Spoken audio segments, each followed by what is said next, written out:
बोलणार आहात?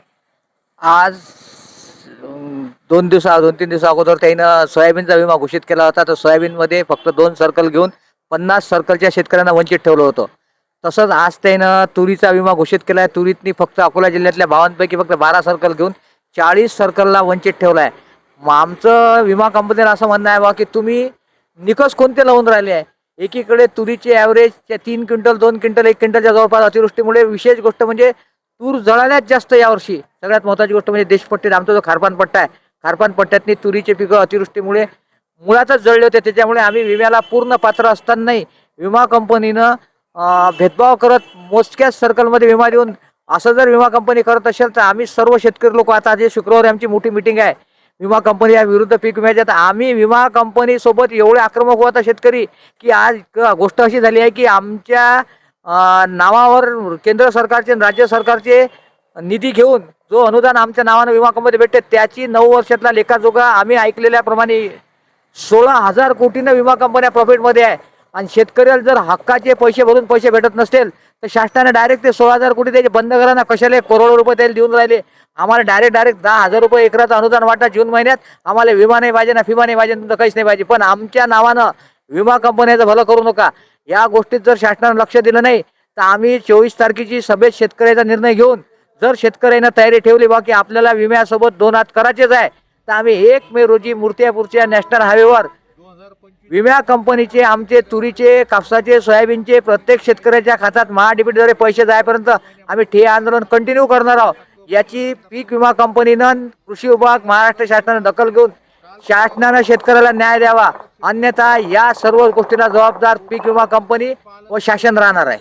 तर काही शेतकरी असे आहेत की त्यांना लवकर कळत नाही, पीक विमाचं असो किंवा इथल्या काही गोष्टी असो, त्यांना आपण कसं समजून सांगणार आहात की आपल्यासोबत अन्याय काय झाला? अन्याय म्हणजे आता गोष्ट कसं झाली माहिती आहे का, आपल्या शेतकऱ्याचं कसं होतं आतापर्यंत विमा डायरेक्ट खात्यात भेटत आहे. काही नाही फुल भाव जावा आपण तो फुकट 2 रुपयात फुकट्यात विमा काढला बा आपल्याला 5,000 भेटले ना भक्कम झालं. पण आमचं असं यावेळेस निकष आहे की मी माझं स्वतःचं उदाहरण देतो तुम्हाला की मी माझा स्वतःच्या सोयाबीनचा विमा फाडताना 918 रुपये कॅश भरली.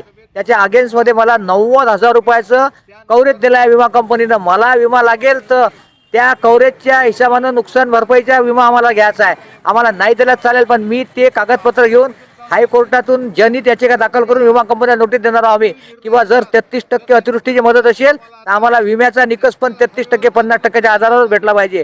विमा देताना असं नाही द्यायचा की कव्हरेज द्यायचं 90,000 5,000 घेऊन घराकडे जाय.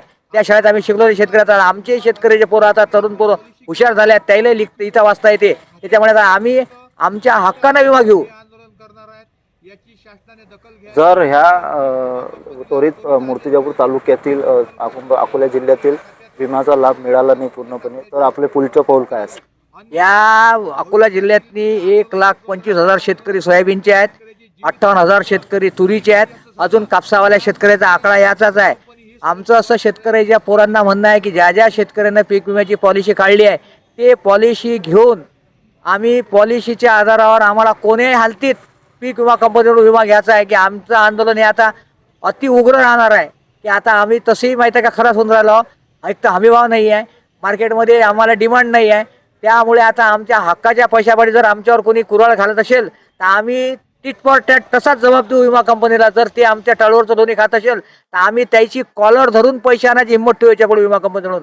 त्याचे विमा कंपनीचे ऑफिसेस कसे चालतात आणि कसे ते आमच्या नावावर करोडपती आणि अब्जपती होऊन राहिले आहेत ते आहे. आणि आम्ही शेतकरी आहोत. आता आपले पुढचे पाऊल काय असेल? पुढचं पाऊल आमचं एकच आहे की 1 मे महाराष्ट्र दिनी, ज्या महाराष्ट्र दिवशी महाराष्ट्र दिन आहे, महाराष्ट्र दिनी निर्माण झाला आहे महाराष्ट्राची, त्याच महाराष्ट्रात जर शेतकऱ्यावर पीक विम्याच्या नावाखाली जर विमा कंपनीला मोठं करण्याचा प्रयत्न शासन करत असेल तर अशा राज्याचा आम्ही दिवस साजरा करून काय करावा? अरे आमचंच भलं नाही होऊन राहिलं, आम्हाला जर पैसे नाही भेटू राहिले तर आम्ही काय करा? म्हणून आमचं असं आहे की 1 मेच्या अगोदर आमच्या खात्यात जर पैसे आले नाही तर या महाराष्ट्रातलं पीक विमा कंपनीचं सगळ्यात मोठं उग्र आंदोलनाचं ठिकाण मूर्तिजापूरचं राहणार. आणि या आंदोलनाला माहीत आहे का, किसान ब्रिगेड, स्वाभिमानी शेतकरी संघटना, शेट्टी साहेबाची जनमंच की जे न्यायालयीन लढ्यासाठी पूर्ण वेळ शासनाची हात केले आहेत, या सगळ्या संघटनेचा मोठा पाठिंबा आहे आता.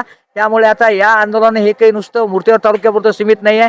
या आंदोलनात किसान ब्रिगेड, राजू शेट्टी साहेबाची स्वाभिमानी शेतकरी संघटना, नागपूरची जनमंच या सर्व संघटनेचा मोठा पाठिंबा, मूर्तिजापूर तालुक्यातील प्रार संघटना, व ज्या काही छोट्या मोठ्या संघटना आहे मुर्तिजापूर तालुक्यात शेतकऱ्यांच्या, या सर्व संघटनांची सोमवारी संयुक्त मिटिंग घेऊन एक कसं महाराष्ट्र लेवलचं मोठं आंदोलनाची सुरुवात या मुर्द्यावर होणार आहे, याची शासनाने दखल घ्यावी.